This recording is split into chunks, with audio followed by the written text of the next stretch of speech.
kita punya badan kekeh, hilang semua. Makanya apa kita? Tapi kita merasa hebat, merasa senang sekali ketika kita dipuji oleh seseorang. Hebat, hebat, hebat. Senang. Ini menandakan ada penyakit kita. Kita mau menyayangi Allah. Kita mau mengambil hak Allah. Karena hak Allah itu, pujian itu hanya semata-mata punya Allah. Kita nggak berhak dipuji.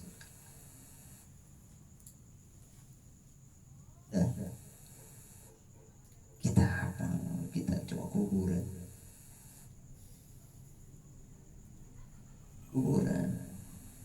Bayang kuburan. Yang perutnya gede apalagi kuburannya berarti ya gede.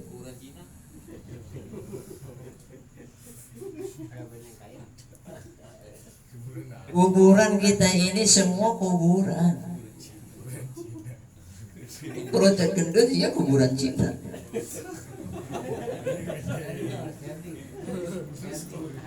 Bini kita kuburan, berarti kita ngelonin kuburan.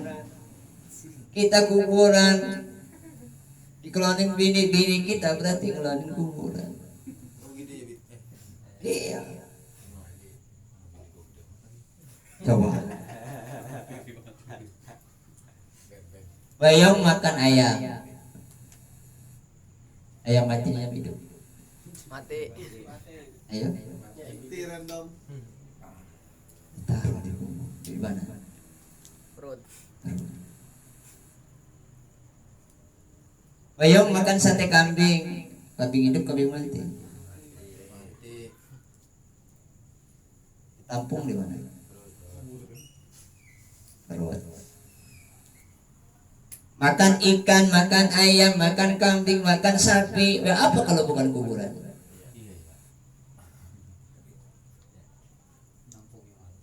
Tempat bangkit. Coba.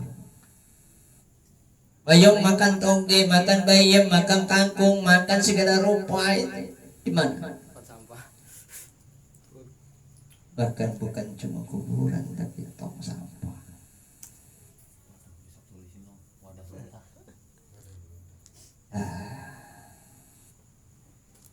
Apa yang kita banggakan? Makanya yang namanya kuburan itu banyak setan.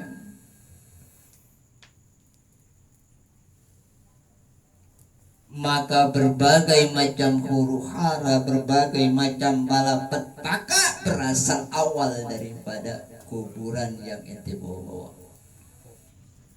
Tadi ucus yang bedol keluar kenapa? Kuburan. Karena perut. Yang merebutin apa itu? Ayo. Nyawa dikorbankan cuma buat sia-sia itu, buat kuburan. Coba bayangkan. Terjadinya pemerkosaan karena apa? Karena kuburan penuh. Kuburan penuh diisi terus, akhirnya apa? Syahwat gede, nggak terkendali, terjadilah perzinahan. Karena untuk memenuhi perut, memenuhi kuburan, terjadi dan perkelahian. Nah, makanya rumah tangga pun ketika selalu cekcok dengan bini, itu kuburan berarti harus diruat. Kuburan itu kan banyak setan. Ini enggak dinafikan oleh Kanjeng Nabi loh.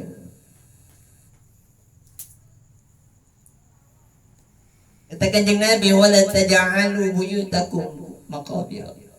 Jangan kalian jadikan itu rumah-rumah kalian itu kuburan.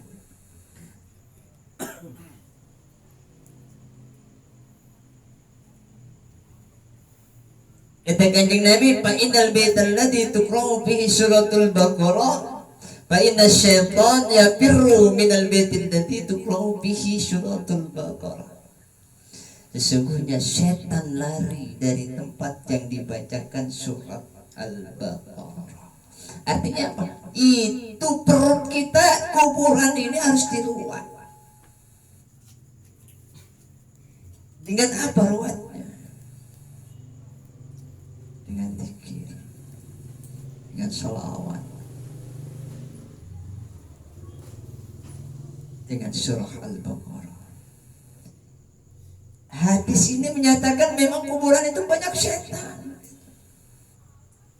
Berarti ketika rumah terjadi terus keributan di dalam rumah tangga, banyak ini persoalan nggak selesai, persoalan kecil aja jadi persoalan gede, ribut besar ini itu. Artinya itu rumah banyak setan. Bahkan bukan hanya rumah saja yang banyak setan.